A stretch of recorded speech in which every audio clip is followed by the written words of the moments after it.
Hello students, a very good morning to all of you. So now we are going to start with the next chapter of chemistry as electrolysis. चलिए तो अब हमें start करने जाना है अपना next chapter of chemistry which is electrolysis. अब भाई ये चैप्टर सिर्फ इसी तक सीमित नहीं कि हमें ये चैप्टर कंप्लीट करने के लिए पढ़ना है, बिल्कुल भी नहीं. मेटलर्जी में जो एक्सट्रैक्शन प्रोसेस हमें करने हैं उसमें भी इलेक्ट्रोलिसिस का बहुत ज़्यादा जो है रोल प्ले करता है. उसके बाद बहुत सारी चीज़ों में जैसे हमें वोल्टामीटर पढ़ना है, फिर हमें इलेक्ट्रोलिटिक सेल पढ़ने हैं. सो कुछ भी चीज़ है उसमें आपको इलेक्ट्रोलिसिस है जो वो काम आएगा. अगर आपके पास इसका कॉन्सेप्ट क्लियर नहीं है तो फर्दर वो वाली चीज़ें भी आपको क्लियर नहीं होगी. तो इसलिए ये चैप्टर आपका बहुत ज़्यादा इम्पॉर्टेंट है. अगर आप इसको अच्छी तरह से समझोगे तो ही जाके आपके अगले वाले चैप्टर लाइक मेटलर्जी वगैरह वो हैं जो वो इजीली आपको ग्रास्प करने में आसानी. अच्छा, अब हम देख रहे हैं कि इलेक्ट्रोलिसिस की डेफिनेशन क्या है. उससे पहले इसका हम नाम से इसका मतलब समझने की कोशिश करते हैं. Electro means whenever there is flow of current.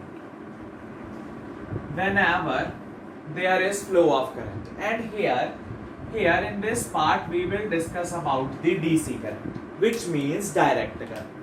अब डायरेक्ट करंट के बारे में हमने बहुत सी चीजें करंट इलेक्ट्रिसिटी में पढ़ी हैं. ऐसा करंट जो अपनी डायरेक्शन है जो वो चेंज नहीं करता, इस तरीके के करंट को हम क्या बोलते हैं? Direct current, written as DC. जब भी इलेक्ट्रोलिसिस होगी तब हमें फ्लो ऑफ करंट करना पड़ेगा या देना पड़ेगा उस सर्किट को, लेकिन करंट कैसा होना चाहिए? DC. DC means it will either be connected to a cell और अ बैटरी. मतलब कि हमें एसी सप्लाई बिल्कुल भी नहीं देनी. ऑलराइट, क्या उसका रीजन है ये आपको फर्दर चल के चैप्टर में क्लियर हो जाएगा, बट एक बार आप याद रखिए कि फ्लो ऑफ करंट है जो वो क्या देना है हमें? डीसी. अच्छा, लिसिस का मतलब क्या है? लिसिस का मतलब है टू ब्रेक डाउन. लिसिस का मतलब होता है टू ब्रेक डाउन. अच्छा, अगर हम किसी चीज में करंट फ्लो करते हैं और उसकी वजह से उसके बीच के जो बॉन्ड्स हैं वो टूट जाते हैं, to break down the bonds.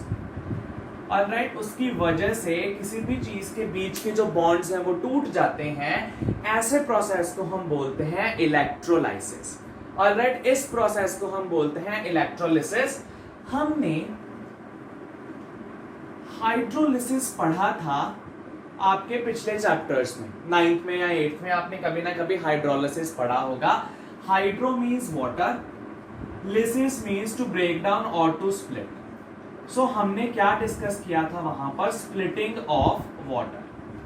Splitting of water, किसमें वाटर स्प्लिट कर जाता है भाई? वाटर बनता किस किस चीज से है? Hydrogen and oxygen. तो splitting of water into hydrogen and oxygen, इसको क्या बोलते थे? हाइड्रोलिसिस. अब ये सिर्फ पानी के लिए सीमित था हाइड्रोलिसिस. इलेक्ट्रोलिसिस क्या है भाई? इसमें भी हम इलेक्ट्रिक करंट पास करते थे और हमें क्या मिल जाता था? Hydrogen and oxygen. अब हमने उसका जनरलाइज्ड नाम देखा है इलेक्ट्रोलिसिस. किसी भी कंपाउंड में से अगर हम इलेक्ट्रिक करंट पास करते हैं तो उसके बॉन्ड्स हैं जो वो टूट जाते हैं और हमें नए प्रोडक्ट्स मिलते हैं. So this is the reactant. इसमें से हमने करंट पास किया तो हमें ये प्रोडक्ट मिले. उसी तरीके से हम देखेंगे कि बहुत सारी चीजें हैं जिसके बीच में से जब हम करंट फ्लो करते हैं तब वो क्या लिबरेट करेंगे? New products. Then they will have the tendency to give the new products. अच्छा, ये तो थी हमारी definition on the basis of कि वो उसका नाम किस तरीके से इस चीज को जस्टिफाई करता है. Now proper definition. Proper definition क्या है? What is electrolysis? Electrolysis is defined as the process of decomposition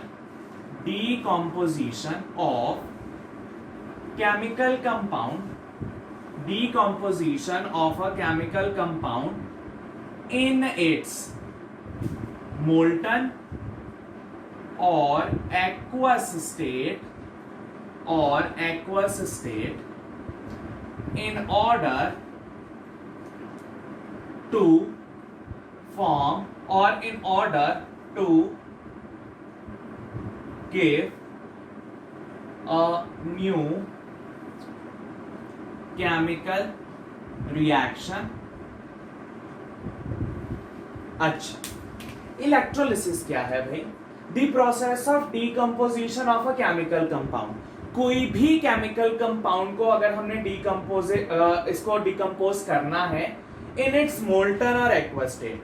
भाई हमने ये मोल्टन और एक्वस स्टेट ही क्यों लिखा है, दिस इज इंपॉर्टेंट, ये हम थोड़ी देर तक डिस्कस करते हैं कि सिर्फ इन दोनों स्टेट में ही क्यों, सॉलिड स्टेट में क्यों नहीं, व्हाई इन मोल्टन और aqueous. Aqueous means when something is dissolved in water, molten means उसके हमने क्या किया, उसको मेल्ट करने की कोशिश की, कंप्लीटली बॉयल नहीं होके वो इवेपोरेट नहीं किया, मोल्टन स्टेट है, fused state. In order to give a new chemical reaction in the presence of, यहां हम कह सकते हैं when electric current is passed, when electric current is passed. अच्छा, इसमें क्या है कि जब भी हम एक ऐसे कंपाउंड में जो कि मोल्टन या एक्वस स्टेट में है उसमें हम ये जो करंट है इलेक्ट्रिक करंट पास करेंगे तो उससे क्या होगा, एक केमिकल रिएक्शन होगी, एक केमिकल रिएक्शन होगी। किस तरीके की केमिकल रिएक्शन होती है इलेक्ट्रोलिसिस में, वो रिएक्शन होती है भाई रिडॉक्स रिएक्शन। कैसी रिएक्शन होती है भाई, रिडॉक्स रिएक्शन मींस इसमें कुछ पार्ट रिडक्शन का होगा, कुछ पार्ट ऑक्सीडेशन का होगा। सो किस तरीके की होती है reaction, it is reduction as well as oxidation. तो इसमें रिडक्शन भी होगी, ऑक्सीडेशन भी होगी, इसीलिए इस रिएक्शन को क्या बोलेंगे, रिडॉक्स रिएक्शन। कब होगी, जब हम उसमें से क्या पास करेंगे, इलेक्ट्रिक करंट। मतलब कि in the process of electrolysis हमने क्या सप्लाई किया, इलेक्ट्रिक करंट, और उसकी वजह से क्या चीज शुरू हो गई, redox reaction means chemical energy. तो इसमें हम कह सकते हैं कि electrical energy is converted into chemical energy. Electrolysis में क्या हुआ, हमने क्या पास की, इलेक्ट्रिकल एनर्जी, हमें मिला क्या उससे, chemical energy in the form of the redox reaction.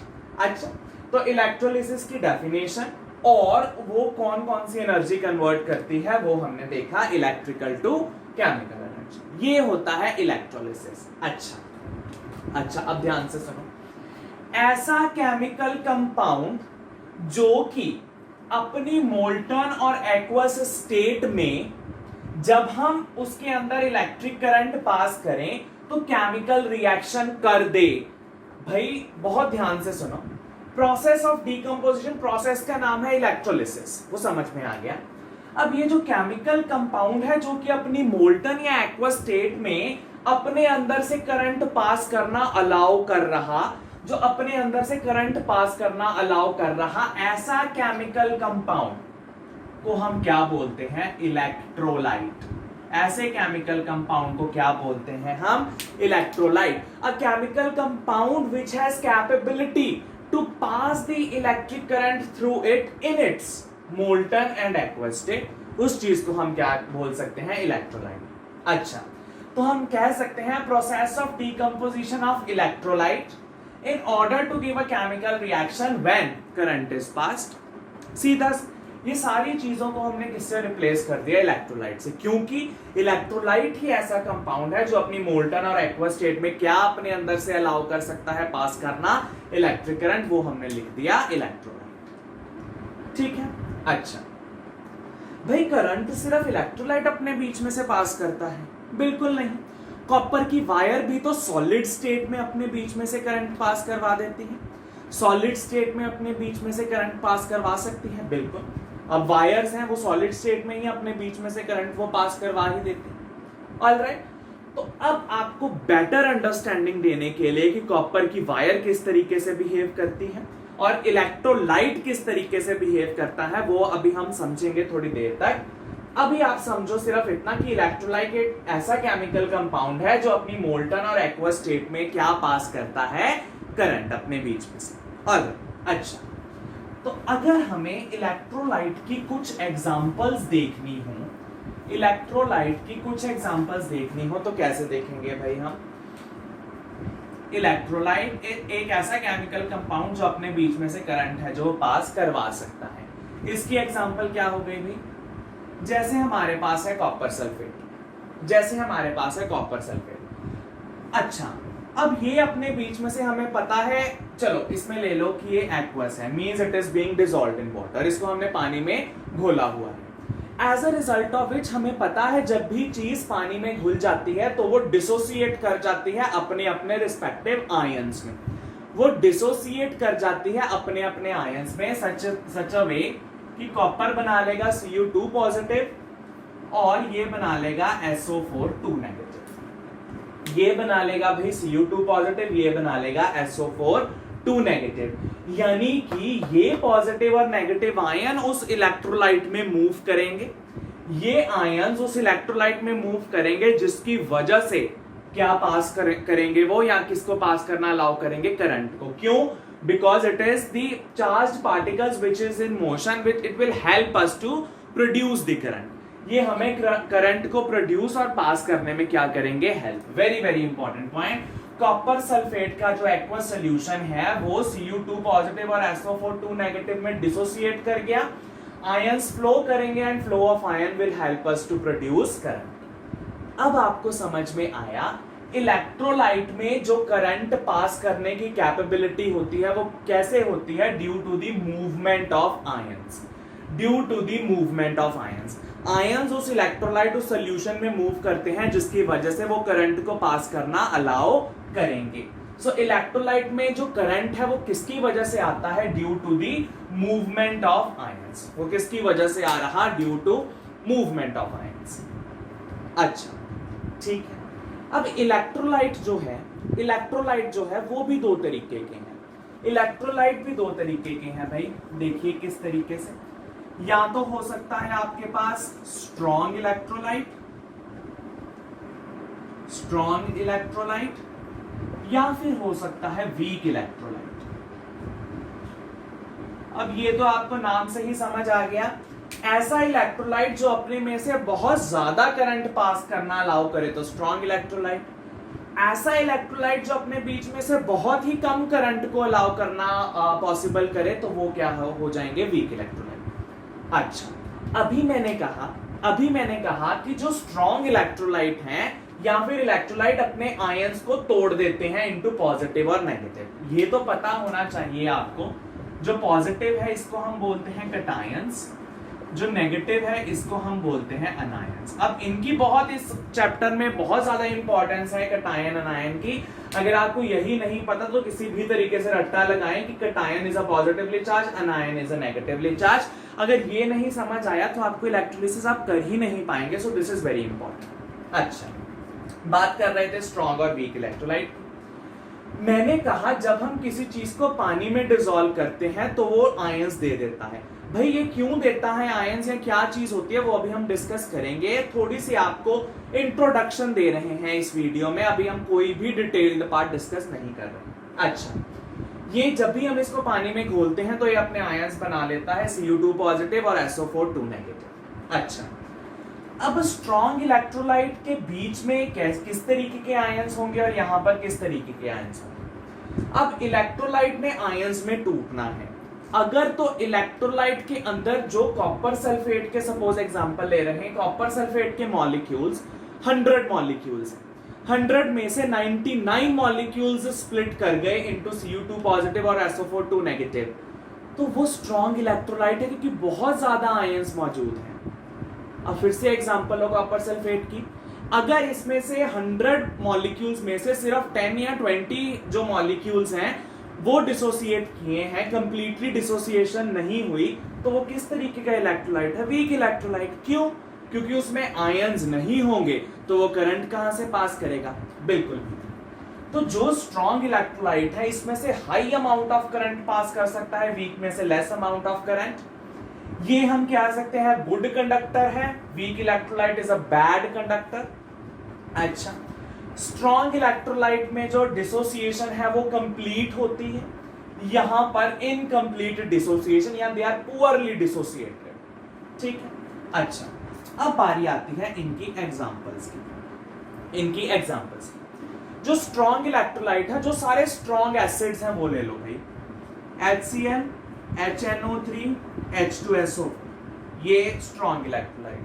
Week जो दूसरे एसिड्स रह गए जैसे एसिटिक एसिड ले लो एटसेट्रा, ऑलराइट, इस तरीके के एसिड्स जो हैं वो क्या होते हैं, वीक इलेक्ट्रोलाइट। अब जो स्ट्रॉन्ग बेसिस हैं वो स्ट्रॉन्ग इलेक्ट्रोलाइट भी हैं, KOH NaOH स्ट्रॉन्ग। अब इसमें क्या आ गया, इसमें आ गया सपोज करो हमारे पास अमोनियम हाइड्रोक्साइड, ठीक है, कैल्शियम हाइड्रोक्साइड, तो ये सारे क्या हो जाएंगे, वीक इलेक्ट्रोलाइट।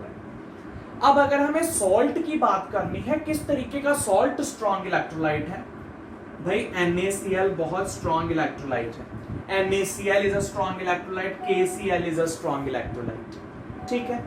वीक की बात करें तो lead acetate, CH3COO whole twice lead, lead acetate, ammonium acetate. Alright, इस तरीके के जो हमारे पास कुछ इलेक्ट्रोलाइट्स हैं वो क्या है, वीक, ये इलेक्ट्रोलाइट क्या है, स्ट्रॉन्ग। ऑलराइट, स्ट्रॉन्ग का मतलब ये कंप्लीटली डिसोसिएट कर जाएंगे, ये इनकम्प्लीट डिसोसिएट करेंगे। अच्छा जी, तो ये आ गया इलेक्ट्रोलाइट। अभी आपको इलेक्ट्रोलाइट के बारे में आइडिया हो गया कि ये कुछ भी हो सकता है, यहाँ अपनी एक्वा स्टेट में, मोल्टन या फ्यूज्ड स्टेट में हो सकता है, तो ही ये आयंस बनाएगा, या तो एक्वस में हो या फिर ये किस में हो, अपना मोल्टन या फ्यूज स्टेट में, तभी ये आयंस बना सकता है। सॉलिड स्टेट में एक इलेक्ट्रोलाइट, सपोज कॉपर सल्फेट के क्रिस्टल्स हैं, तो वो इलेक्ट्रिसिटी पास नहीं करवाएंगे, कॉपर सल्फेट के क्रिस्टल्स इलेक्ट्रिसिटी पास नहीं करवाएंगे।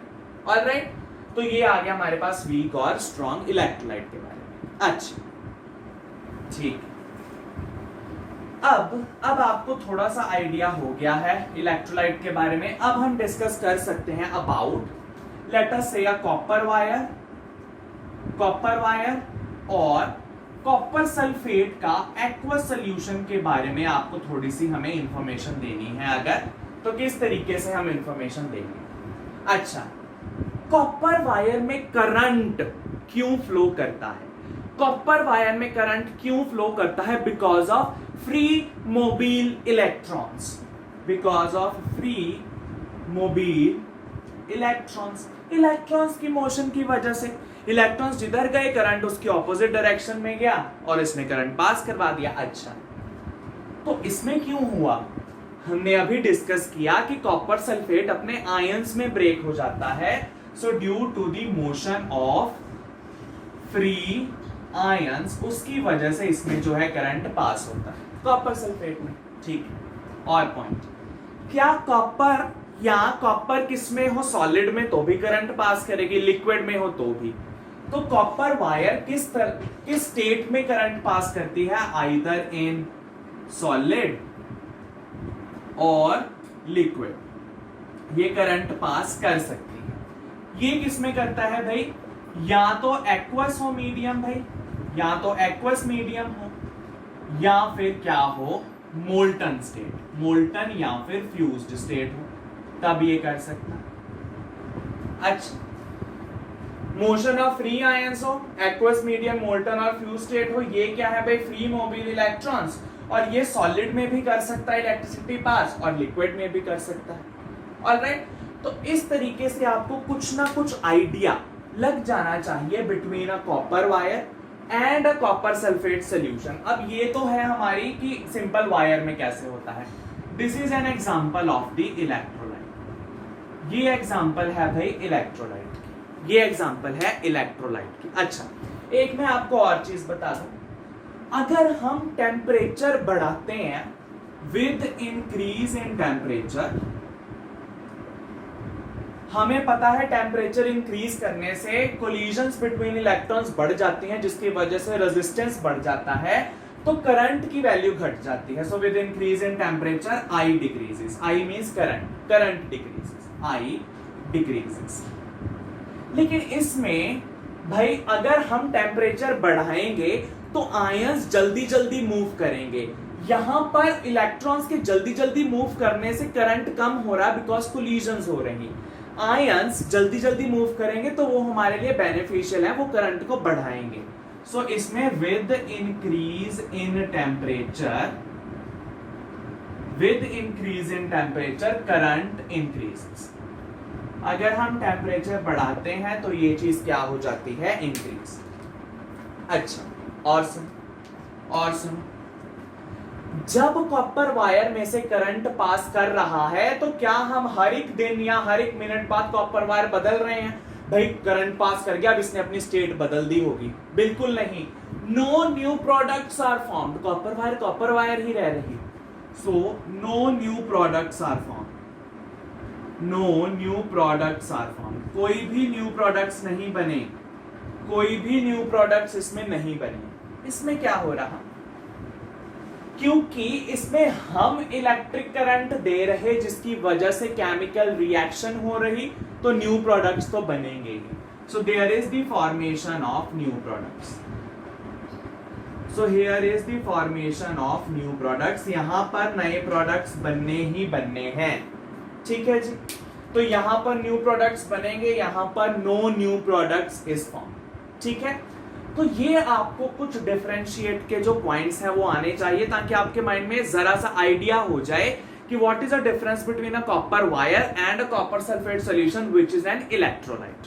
ऑलराइट, इलेक्ट्रोलाइट में क्यों आयंस होते हैं इसलिए सारी कहानी वहां, यहां पर इलेक्ट्रॉन्स की कहानी थी। ऑलराइट, तो ये आ गया हमारे पास about copper wire and electrolyte. अच्छा जी, फिर अब हमें दो चीजें और पढ़नी है about electrolytic cell. Electrolytic cell, भाई इलेक्ट्रोलिटिक सेल क्या होगा जिसमें इलेक्ट्रोलिसिस हो रही? इलेक्ट्रोलिटिक सेल क्या होगा जिसमें इलेक्ट्रोलिसिस हो रही? तो ऐसा सेल में हम क्या देंगे? We will be providing electrical energy, we will be providing electrical energy, जिसकी वजह से हमें क्या होगा? हमें क्या मिलेगी? केमिकल एनर्जी, जिसकी वजह से हमें क्या मिलेगी? Chemical energy. ऐसा सेल जिसमें इलेक्ट्रिकल एनर्जी कन्वर्ट हो जाती है केमिकल एनर्जी में, इस सेल को हम बोलते हैं इलेक्ट्रोलिटिक सेल। ठीक है, अब इलेक्ट्रोलिटिक सेल में और भी बहुत चीजें हैं, जब हम एक आइडियल इलेक्ट्रोलिटिक सेल बनाएंगे आपको और क्लियर होगा। अच्छा, अब ये है हमारे पास इलेक्ट्रोकेमिकल सेल। भाई इलेक्ट्रोकेमिकल सेल के बारे में हमने करंट इलेक्ट्रिसिटी में एक चीज पढ़ी थी बहुत ही आसानी से, जब हमने ये चीज पढ़ी थी EMF, इलेक्ट्रोमोटिव फोर्स। भाई हमने पहले केमिकल रिएक्शन करवाई थी, हमने पहले केमिकल रिएक्शन करवाई थी बिटवीन जिंक एंड कॉपर की इलेक्ट्रोड में, पहले रिएक्शन करवाई थी सच अ वे कि उनमें से एक इलेक्ट्रोड कैथोड बन गई थी, एक इलेक्ट्रोड एनोड बन गई थी, एक में इलेक्ट्रॉन एक्सेस में थे, एक में इलेक्ट्रॉन डेफिशिएंट थे, जो जिसमें एक्सेस में थे वो कैथोड, जिसमें डेफिशिएंट थे वो एनोड। तो उसकी वजह से हमारे पास दो टर्मिनल्स बन गए थे, एक एनोड एक कैथोड। तो पहले टर्मिनल्स बने क्यों? क्योंकि हमने क्या करवाई? Chemical reaction. फिर उसके बाद करंट पास होना शुरू हुआ जब हमने उस सेल को सर्किट्स के साथ कनेक्ट किया। ऐसा सेल जिसमें पहले केमिकल रिएक्शन हो रही, फिर टर्मिनल्स बन रहे, फिर जब हम किसी को कनेक्ट करेंगे उस चीज के साथ तो करंट पास होगा, ऐसा सेल क्या कहलाता है? Electrochemical cell. यानी कि chemical energy is converted into electrical energy. इस केस में क्या हो रहा? केमिकल एनर्जी इलेक्ट्रिकल एनर्जी में कन्वर्ट हो रही। बहुत ही इंपॉर्टेंट पॉइंट, और मेरे ख्याल से आपके दिमाग में चला गया होगा क्योंकि ये चीज हमने पहले की हुई है। इलेक्ट्रोलिटिक सेल मैंने आपको समझा दिया।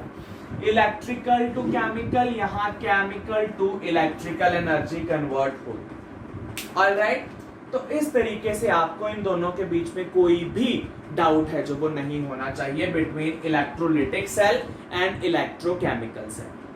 ऑलराइट, अच्छा यहां पर अगर मैं आपको याद करवाऊं तो जहां पर उसकी हो रही थी हाइड्रोलिसिस, तो उसको हमने नाम दिया था hydrolytic cell, that is known as hydrolytic cell. और इसमें इलेक्ट्रोकेमिकल सेल में तो हमने बहुत पढ़े थे, लेक्लांचे सेल था, फिर हमारे पास ड्राई सेल, वो सारी एग्जांपल्स थे। ऑलराइट, तो ये आ गया हमारे पास इलेक्ट्रोलिटिक सेल, या और ये आ गया हमारे पास electrochemical cell. Alright, so by this I am going to complete this video. In the next video we will start with the typical diagram of the electrochemical cell, और हम देखेंगे कि उसमें क्या क्या चीजें यूज हो रही और किस तरीके से हम इस चैप्टर को आगे जाके पढ़ेंगे, वो चीज सारी हम आपको नेक्स्ट वीडियो में बताएंगे। Alright, so this is about this part of the chapter.